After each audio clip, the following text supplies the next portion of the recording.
Welcome to today's Triple Z. The Triple Z podcast is a daily program that you can use to help you fall asleep each night. Just turn down the volume, lay back, relax, and enjoy as you fall asleep. The Last of the Mohicans is a historical novel by James Fenimore Cooper, first published in 1826. It is the second book of the Leatherstocking Tales pentalogy and the best known. The story is set in 1757 during the French and Indian War, the 7 Years' War, when France and Great Britain battled for control of North America. The novel is known for its detailed description of wilderness and frontier life, and for its exploration of the cultural conflict between the European settlers and the native tribes of North America. It also features themes of heroism, love, and tragedy, and a moving exploration of the eventual fate of the native tribes. If you enjoy our program, please be sure to write us a review on your podcast platform and share us with a friend. You both might sleep just a little better at night. Our website is ZZZ, that's 3z's.media. You can also like and share our content on Facebook or our Instagram account ZZZ Media Podcast. Music for today's episode was provided by the Sleep channel on Spotify and Apple Music. Chapter 20. Land of Albania. Let me bend mine eyes on thee, thou rugged nurse of savage men. Childe Harold. The heavens were still studded with stars when Hawkeye came to arouse the sleepers. Casting aside their cloaks, Monroe and Hayward were on their feet while the woodsman was still making his low calls at the entrance of the rude shelter where they had passed the night. When they issued from beneath its concealment, they found the scout awaiting their appearance nigh by, and the only salutation between them was the significant gesture for silence made by their sagacious leader. "Think over your prayers," he whispered as they approached him, "for he to whom you make them knows all tongues, that of the heart as well as those of the mouth. But speak not a syllable. It is rare for a white voice to pitch itself properly in the woods, as we have seen by the example of that miserable devil, the singer. Come," he continued, turning towards a curtain of the works, "let us get into the ditch on this side, and be regardful to step on the stones and fragments of wood as you go." His companions complied, though to two of them the reasons of this extraordinary precaution were yet a mystery. When they were in the low cavity that surrounded the earthen fort on 3 sides, they found the passage nearly choked by the ruins. With care and patience, however, they succeeded in clambering after the scout until they reached the sandy shore of the Horican.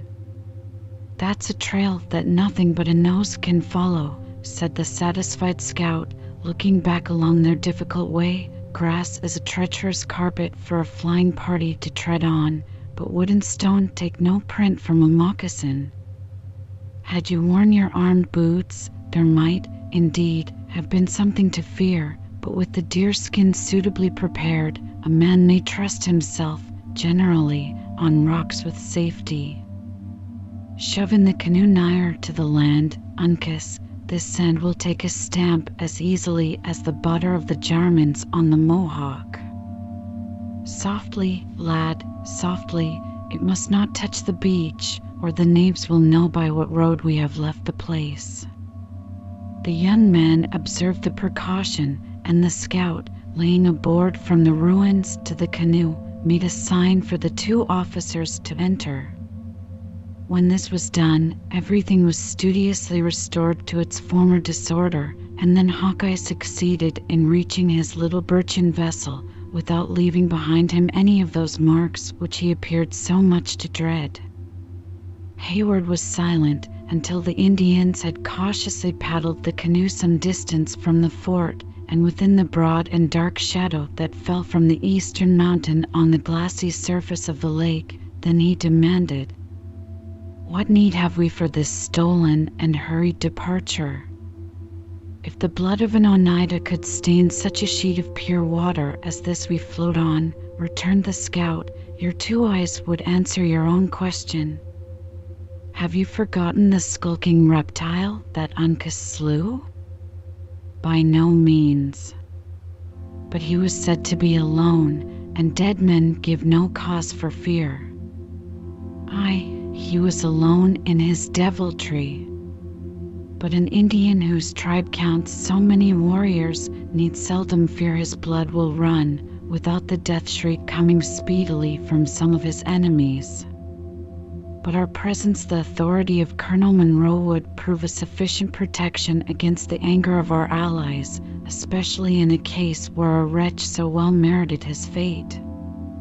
I trust in heaven you have not deviated a single foot from the direct line of our course, with so slight a reason.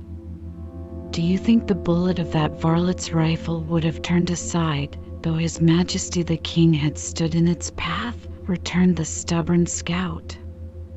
Why did not the Grand Frencher, he who is Captain General of the Canadas, bury the tomahawks of the Hurons, if a word from a white can work so strongly on the nature of an Indian?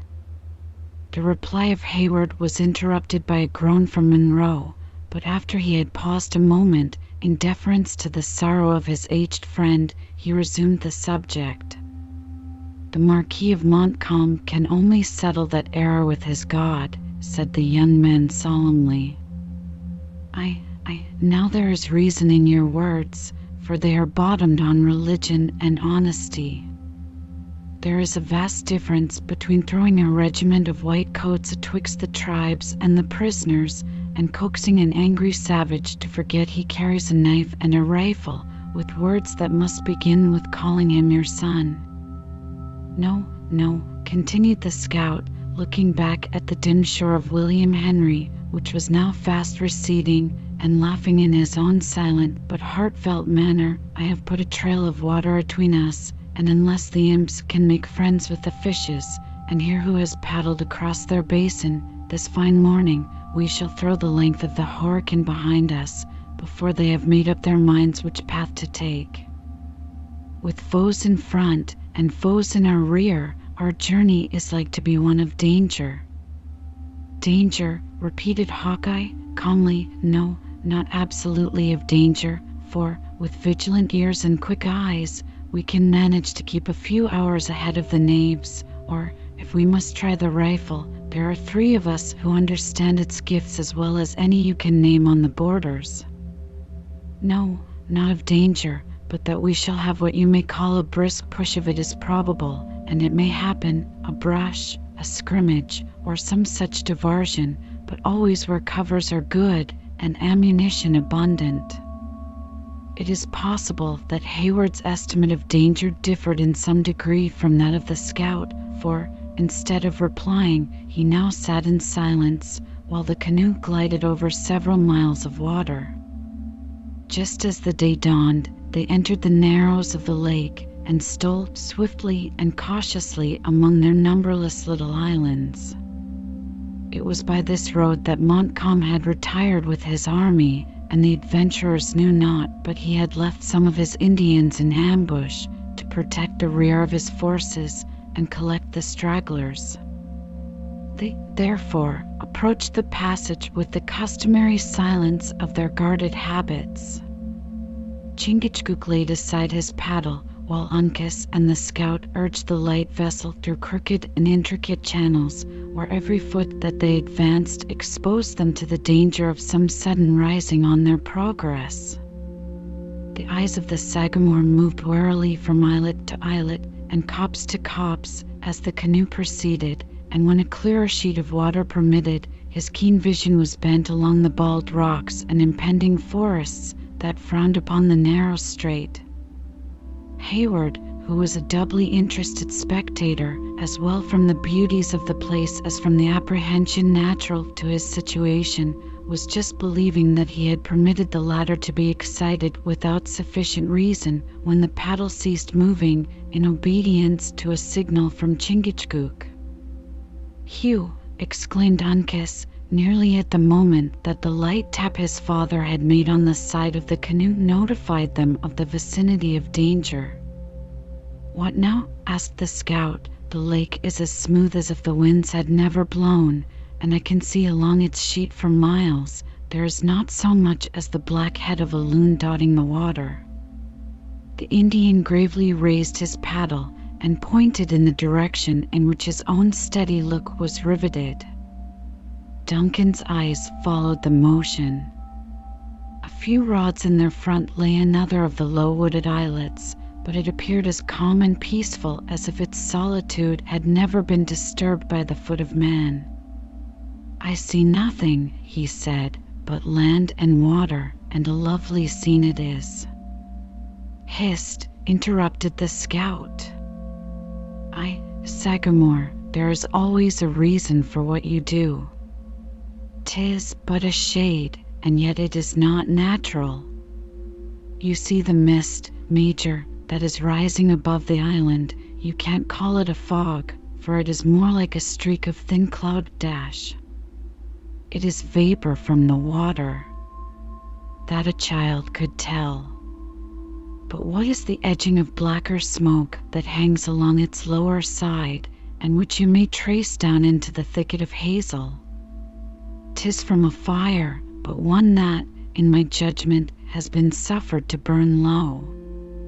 Let us then push for the place, and relieve our doubts," said the impatient Duncan. "The party must be small that can lie on such a bit of land.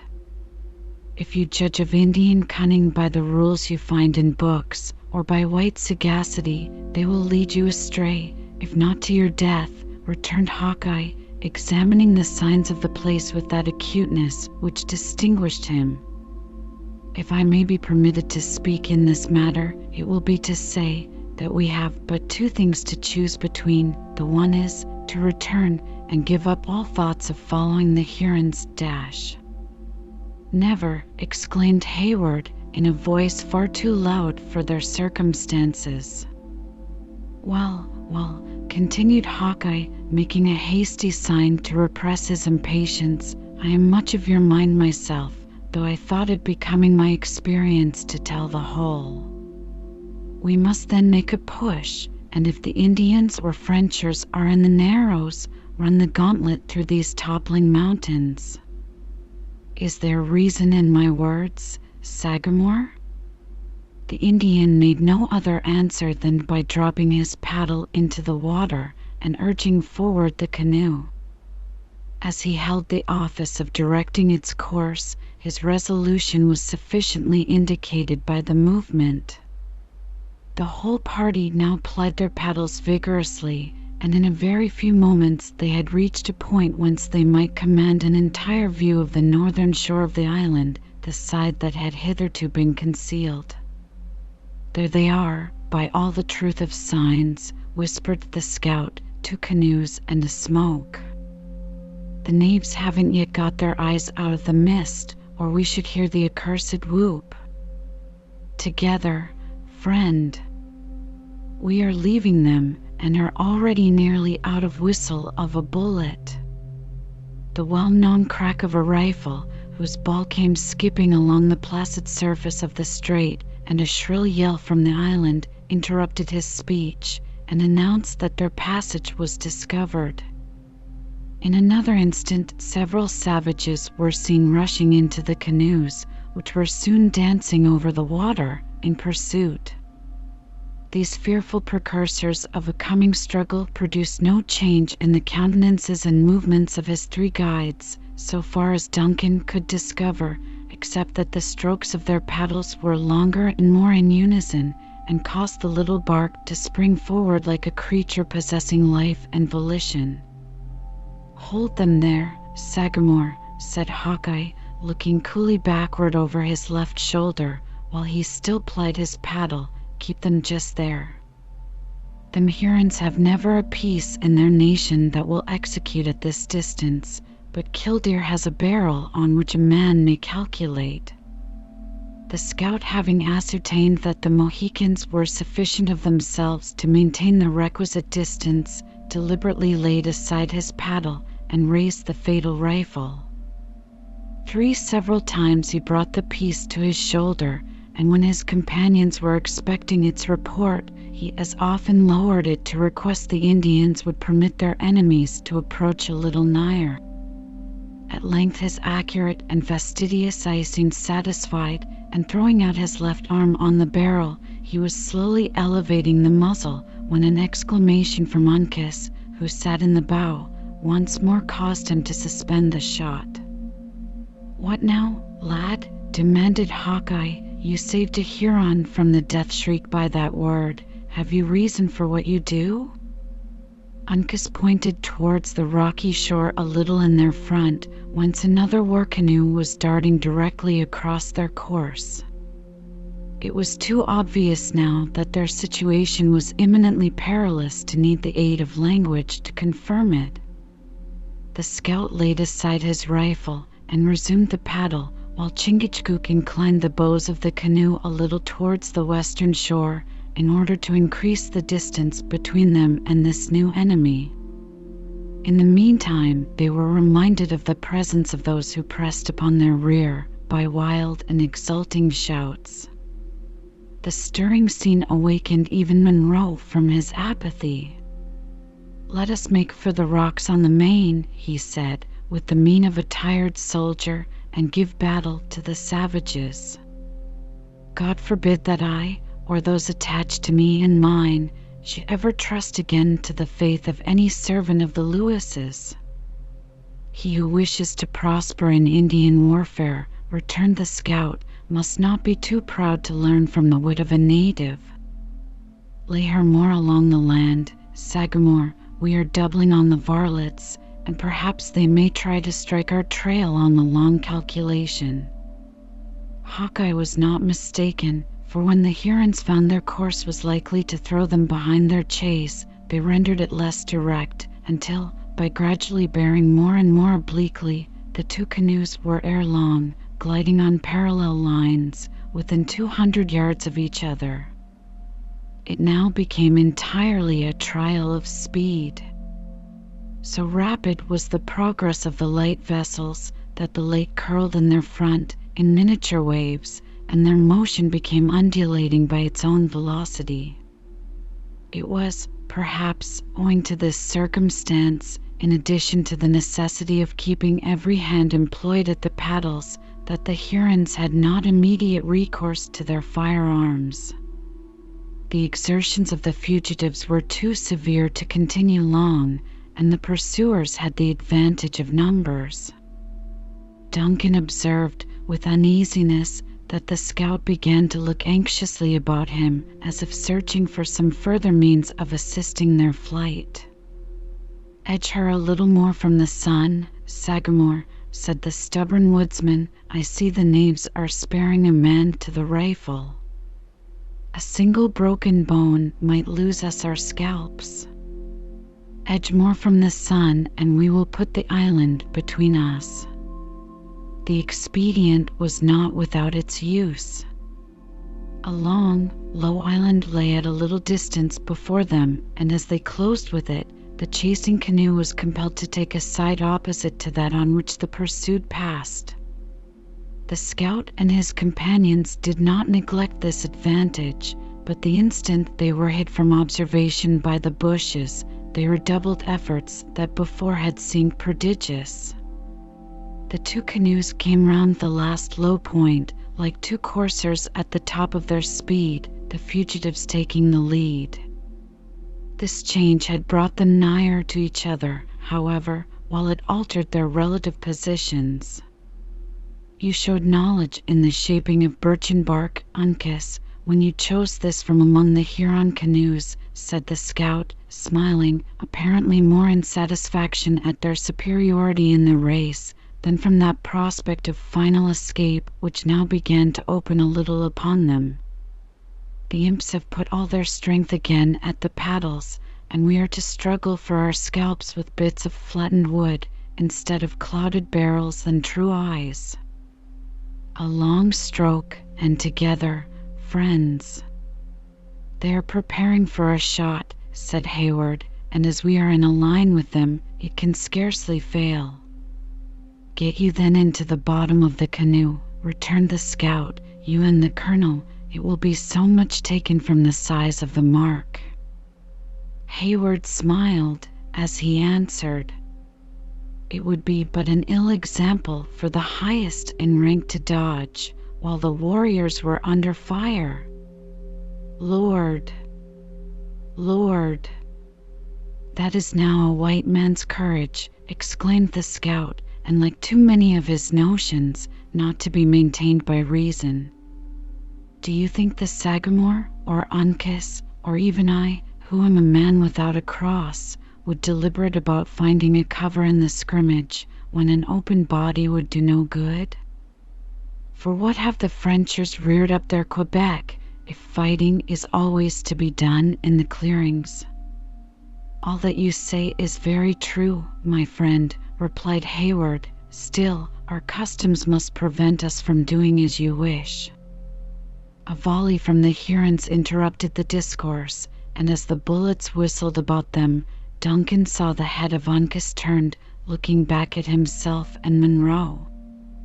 Notwithstanding the nearness of the enemy and his own great personal danger, the countenance of the young warrior expressed no other emotion, as the former was compelled to think, than amazement at finding men willing to encounter so useless an exposure. Chingachgook was probably better acquainted with the notions of white men, for he did not even cast a glance aside from the riveted look his eye maintained on the object by which he governed their course. A ball soon struck the light and polished paddle from the hands of the chief, and drove it through the air, far in the advance. A shout arose from the Hurons, who seized the opportunity to fire another volley. Uncas described an arc in the water with his own blade, and as the canoe passed swiftly on, Chingachgook recovered his paddle, and flourishing it on high, he gave the war-whoop of the Mohicans, and then lent his strength and skill again to the important task. The clamorous sounds of Le Gros Serpent, La Longue Carabine, Le Cerf Agile burst at once from the canoes behind, and seemed to give new zeal to the pursuers. The scout seized Killdeer in his left hand, and elevating it above his head, he shook it in triumph at his enemies. The savages answered the insult with a yell, and immediately another volley succeeded.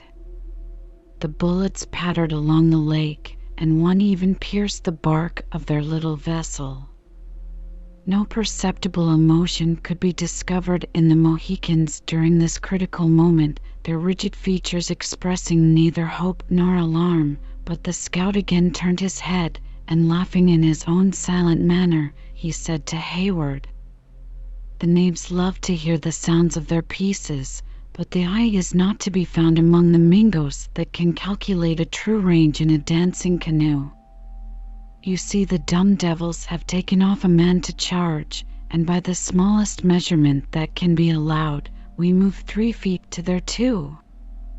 Duncan, who was not altogether as easy under this nice estimate of distances as his companions, was glad to find, however, that owing to their superior dexterity and the diversion among their enemies, they were very sensibly obtaining the advantage.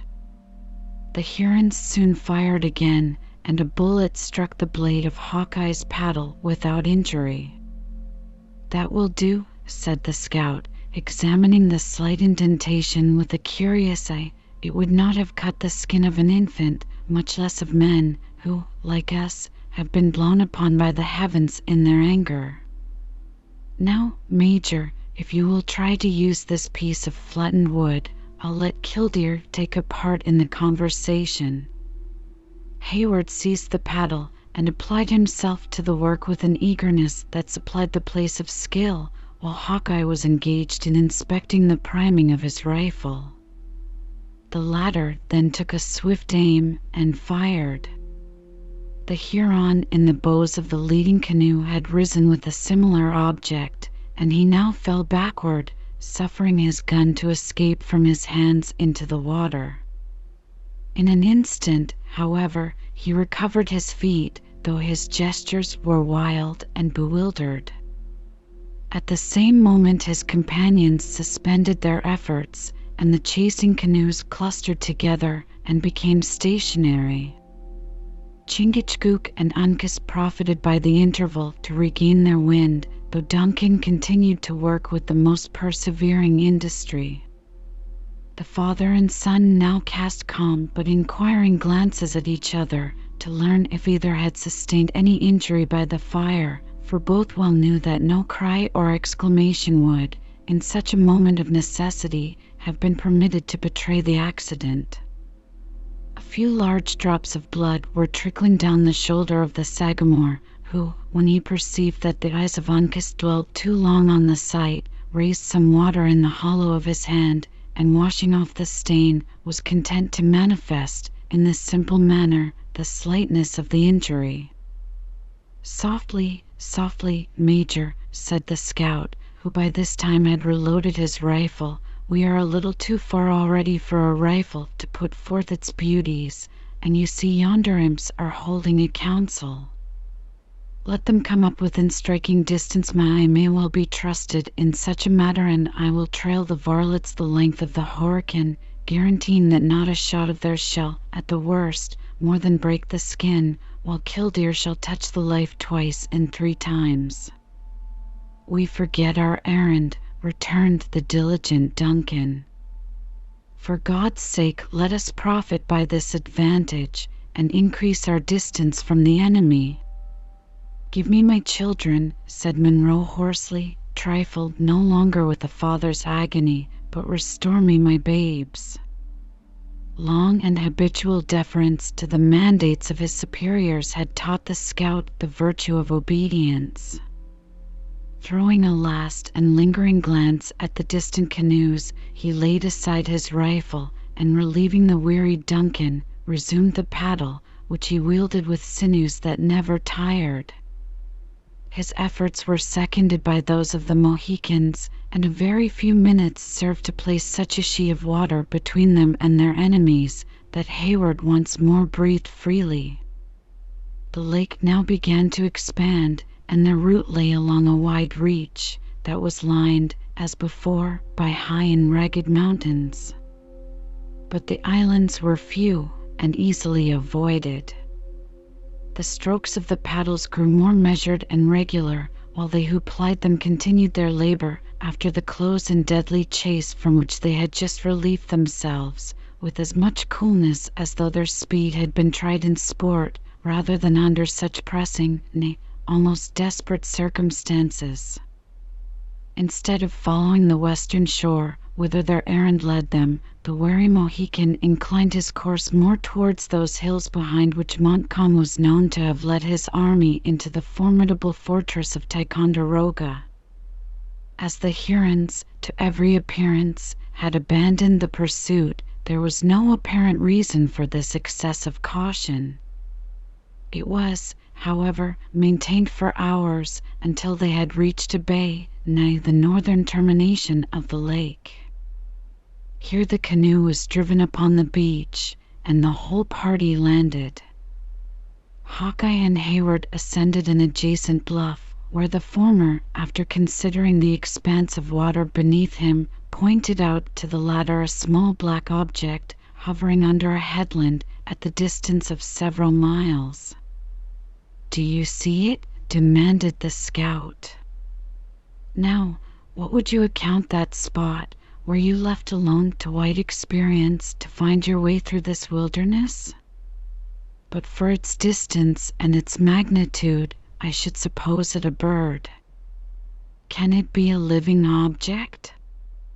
'Tis a canoe of good birchen bark, and paddled by fierce and crafty Mingoes. Though Providence has lent to those who inhabit the woods eyes that would be needless to men in the settlements, where there are inventions to assist the sight, yet no human organs can see all the dangers which at this moment circumvent us. These varlets pretend to be bent chiefly on their sundown meal, but the moment it is dark they will be on our trail, as true as hounds on the scent. We must throw them off, or our pursuit of Le Renard Subtle may be given up.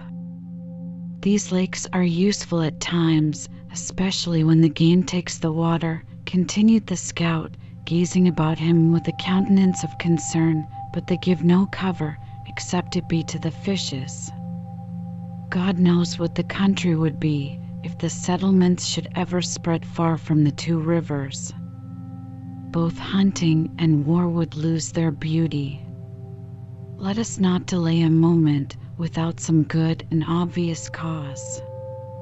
"I little like that smoke which you may see warming up along the rock above the canoe," interrupted the abstracted scout. "My life on it, other eyes than ours see it and know its meaning. Well, words will not mend the matter, and it is time that we were doing." Hawkeye moved away from the lookout and descended, musing profoundly, to the shore. He communicated the result of his observations to his companions in Delaware, and a short and earnest consultation succeeded. When it terminated, the three instantly set about executing their new resolutions. The canoe was lifted from the water and borne on the shoulders of the party. They proceeded into the wood, making as broad and obvious a trail as possible. They soon reached a watercourse, which they crossed and continued onward until they came to an extensive and naked rock. At this point, where their footsteps might be expected to be no longer visible, they retraced their route to the brook, walking backwards with the utmost care. They now followed the bed of the little stream to the lake, into which they immediately launched their canoe again. A low point concealed them from the headland, and the margin of the lake was fringed for some distance with dense and overhanging bushes. Under the cover of these natural advantages, they toiled their way with patient industry until the scout pronounced that he believed it would be safe once more to land. The halt continued until evening rendered objects indistinct and uncertain to the eye. Then they resumed their route and, favored by the darkness, pushed silently and vigorously towards the western shore. Although the rugged outline of mountain to which they were steering presented no distinctive marks to the eyes of Duncan, the Mohican entered the little haven he had selected with the confidence and accuracy of an experienced pilot. The boat was again lifted and borne into the woods, where it was carefully concealed under a pile of brush. The adventurers assumed their arms and packs, and the scout announced to Monroe and Hayward that he and the Indians were at last in readiness to proceed.